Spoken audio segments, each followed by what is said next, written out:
Iran, America మధ్య పరిస్థితుల ఉద్రిక్తత కాసింత తగ్గినట్లు కనిపిస్తూ ఉన్నా, ఇంటర్నల్‌గా ఒకరి మీద మరొకరికి మాత్రం పతాక స్థాయిలోనే కోపం, కసి ఉంది.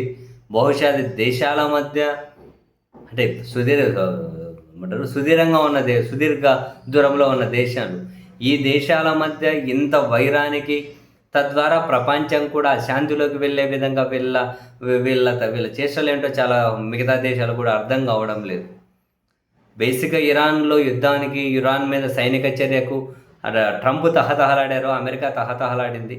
సో దట్ ఇరాన్ ఏమన్నా మా దారికి వస్తుందేమో అని చెప్పి అమెరికా భావించింది.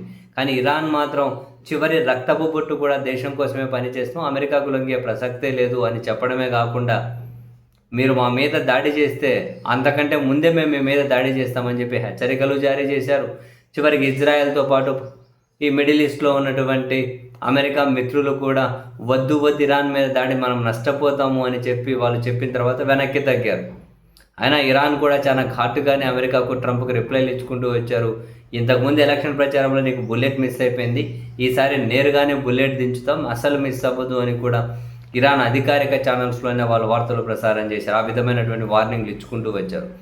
సరే, అయ్యేదేదో అయింది, ఇప్పటికైనా చల్లబడండి అని కొందరు చెప్పిన దాని ప్రకారం బయటకు చల్లబడినట్లుగా అనిపించిన లోపల వేడి ఎలాగా ఉందో తాజాగా అమెరికా అధ్యక్షుడు డొనాల్డ్ ట్రంప్ మీడియాతో మాట్లాడుతూ చేసిన వ్యాఖ్యలే ఒక సజీవ సాక్ష్యంగా ఇంకా ప్రపంచంలో అశాంతి చాలా మిగిలే ఉంది అని చెప్పి మనం అనుకునే పరిస్థితులు కల్పించాయి. వాస్తవానికి అమెరికా నుంచి బయలుదేరి దావోస్ వెళ్ళే క్రమంలో అమెరికా అధ్యక్షుడి విమానంలో కాసింత సాంకేతిక సమస్య ఉంది అని, అది మళ్ళీ తిరిగి అమెరికాకి వెళ్ళి అక్కడ కొన్ని టెక్నికల్ ఇష్యూస్ని ఓవర్కమ్ చేసుకున్న తర్వాత మళ్ళీ దావోస్కు బయలుదేరింది. ఇన్ బిట్వీన్ అమెరికా అధ్యక్షుడు మీడియాతో మాట్లాడుతూ తాను చేసిన కొన్ని కామెంట్స్ ఏంటి అంటే, అమెరికా నిఘా సంస్థల దగ్గర కూడా సమాచారం ఉంది, ఇరాన్ అమెరికా అధ్యక్షుడిని లేపేసే ప్రయత్నాలు చేస్తూ ఉంది అన్నది ఈ ట్రంప్ వ్యాఖ్యల కాంటెక్స్ట్. మీడియా మిత్రులు కూడా ఆ ప్రశ్న ట్రంప్ను అడిగారు. ఇరాన్ అమెరికా అధ్యక్షుడి మీద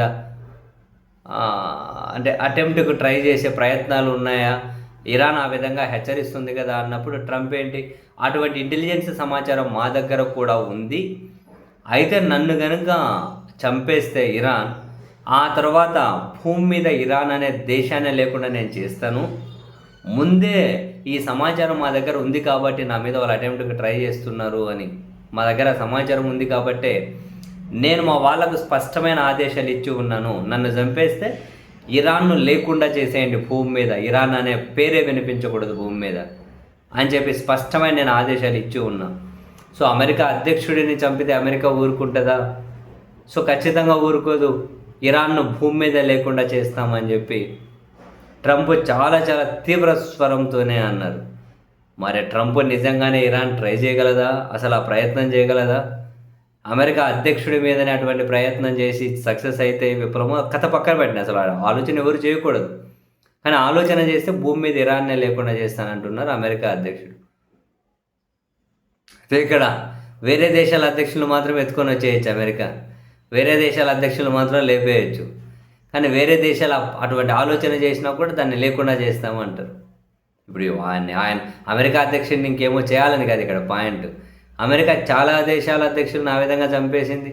తాజాగా కూడా వెనిజులా అధ్యక్షులు వాళ్ళ భార్యను ఎత్తుకొని వచ్చేసారు.